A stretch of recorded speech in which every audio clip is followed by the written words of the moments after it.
Selamat datang di Masjid Sun Edu, ikhlas berbagi untuk negeri.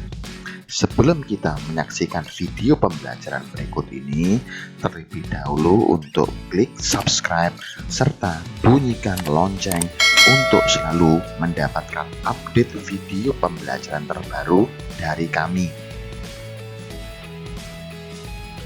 Pada kesempatan kali ini, kita akan menjelaskan tentang APBD untuk ekonomi SMA MA kelas 11.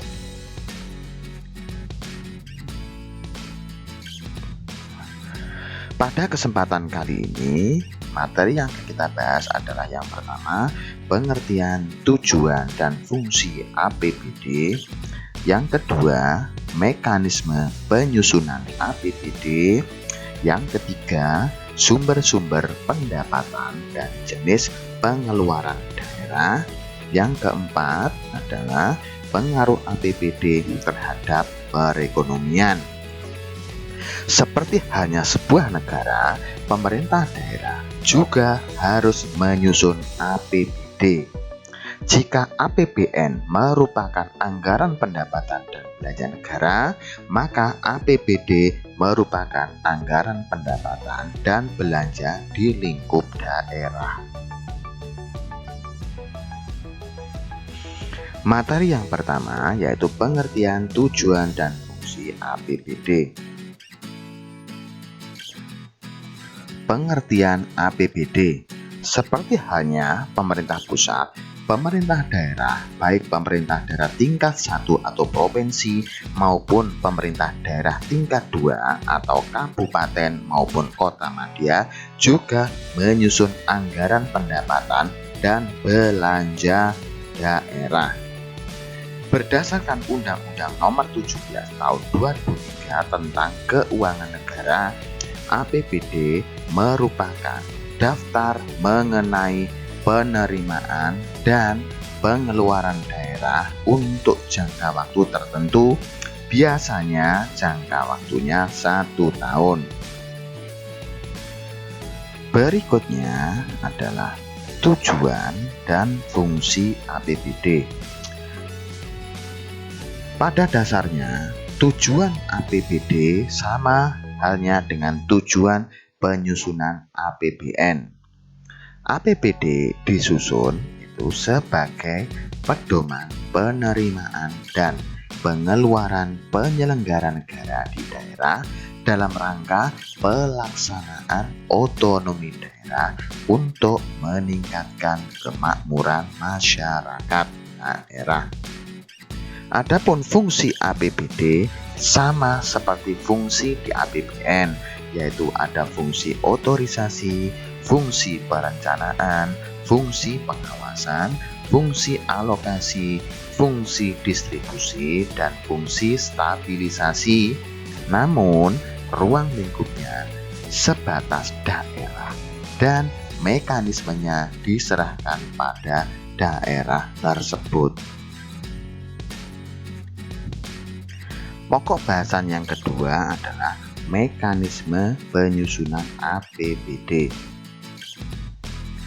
Berikut ini adalah gambar secara sistematis bagaimana proses penyusunan APBD bisa digambarkan sebagai berikut. Menurut pasal 20 Undang-Undang Nomor 17 Tahun 2003 tentang penyusunan dan penetapan APBD bisa dijelaskan seperti gambar berikut ini. Yang pertama, pemerintah daerah mengajukan rancangan. Pemerintah daerah di sini diwakili oleh bupati ataupun wali kota, ataupun kalau di pemerintah provinsi itu ada gubernur. Jadi pemerintah daerah itu mengajukan rancangan peraturan daerah tentang APBD disertai penjelasan dan dokumen-dokumen pendukungnya kepada DPRD. Jadi pemerintah daerah itu mengajukan rancangan kepada DPRD. Berikutnya, Pembahasan rancangan peraturan daerah tentang APBD itu dilakukan sesuai dengan undang-undang yang mengatur susunan dan kedudukan DPRD. Jadi, yang diajukan oleh pemerintah daerah ke DPRD maka akan dibahas nanti RAPBD dibahas dan disidangkan. DPRD dapat mengajukan usul yang mengakibatkan perubahan-perubahan dalam sidang ini. DPRD dapat mengajukan usul yang mengakibatkan perubahan jumlah penerimaan dan pengeluaran dalam rancangan peraturan daerah tentang APBD. Kemudian, pengambilan keputusan oleh DPRD mengenai rancangan peraturan daerah tentang APBD dilakukan selambat-lambatnya 1 bulan sebelum tahun anggaran dilaksanakan.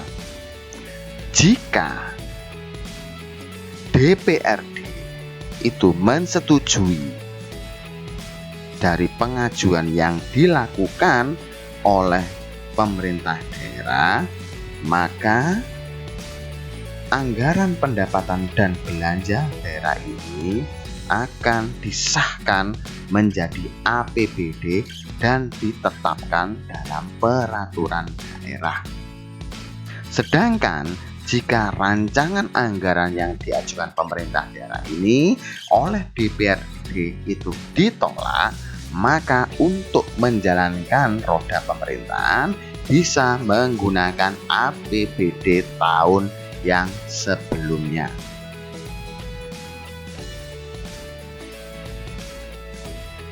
Pembahasan berikutnya adalah sumber-sumber dan jenis pengeluaran daerah. Sumber-sumber pendapatan daerah antara lain yang pertama adalah pendapatan asli daerah.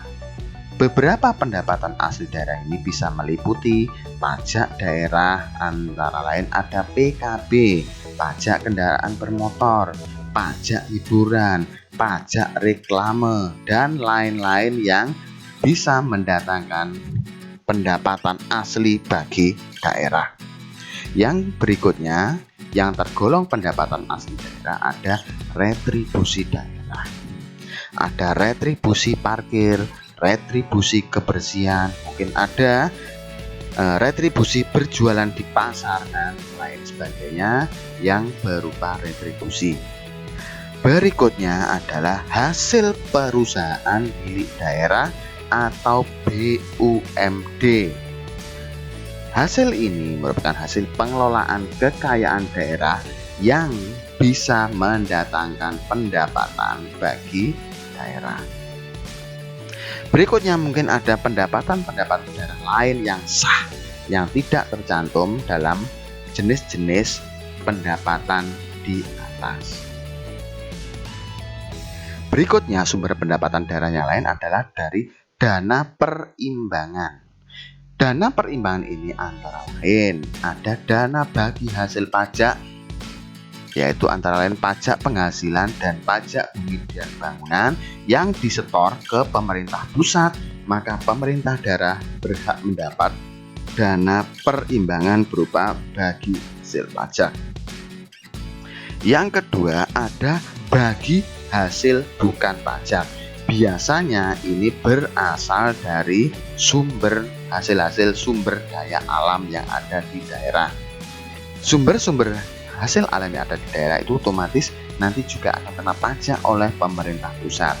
Namun pemerintah daerah akan mendapat bagi hasil dari pajak tersebut atau tarian tersebut. Berikutnya ada dana alokasi khusus maupun dana alokasi umum yang sudah dijelaskan dan informasinya dalam APBN. Antara lain mungkin dalam dana alokasi khusus itu meliputi ada bidang pendidikan, ada bidang kesehatan, ada juga pembangunan yang digunakan untuk pembangunan infrastruktur yang ada di daerah. Sumber pendapatan daerah yang lain antara lain adalah penerimaan pembiayaan. Penerimaan pembiayaan ini antara lain bisa berupa sisa lebih penghitungan anggaran beberapa periode yang lalu, ada beberapa penjualan aset-aset daerah, penjualan investasi, jadi mendatangkan investasi ke daerah, pinjaman bank, pinjaman yang lain, antara lain pinjaman pemerintah pusat, pinjaman pemerintah daerah otonom, BUMN, BUMD, maupun pinjaman dari luar negeri. Di samping itu, yang bisa mendatangkan penerimaan pembiayaan antara lain adalah pinjaman dalam negeri lainnya yang tidak termasuk dalam jenis-jenis pinjaman yang sudah disebutkan tersebut.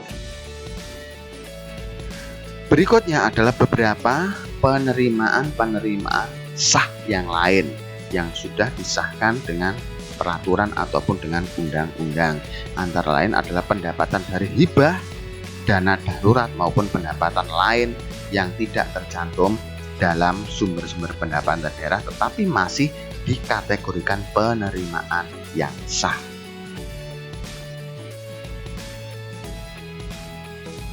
Berikutnya yaitu jenis-jenis pengeluaran daerah. Pengeluaran daerah ini antara lain ada belanja rutin, ada belanja pembangunan. Yang termasuk belanja rutin ini antara lain belanja untuk DPRD, untuk kepala daerah, untuk pegawai, untuk barang dan lain-lain sesuai dengan kebutuhan rutin yang dibutuhkan oleh kegiatan administrasi di daerah. Kemudian belanjanya adalah antara lain angsuran pinjaman dan bunga, subsidi maupun pengeluaran tak terduga.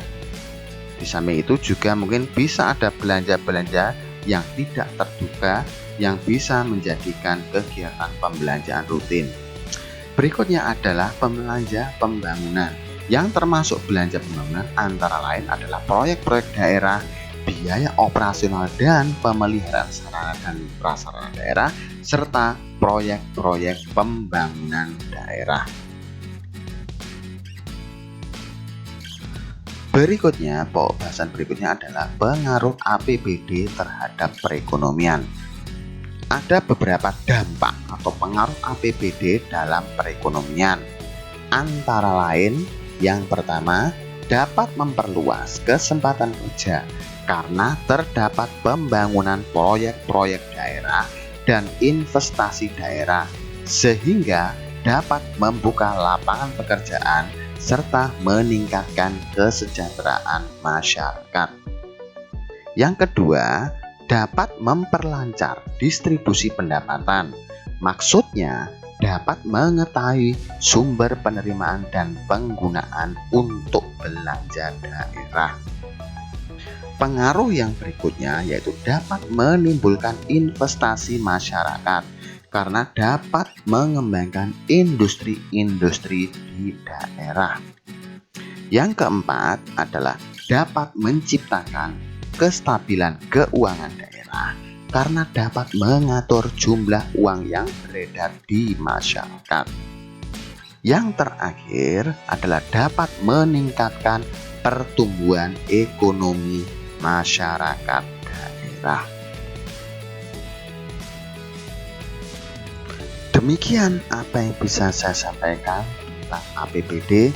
Semoga materi tersebut bisa menjadikan tambahan informasi tentang apa itu APBD. Semoga bermanfaat dan sampai jumpa pada video pembelajaran berikutnya.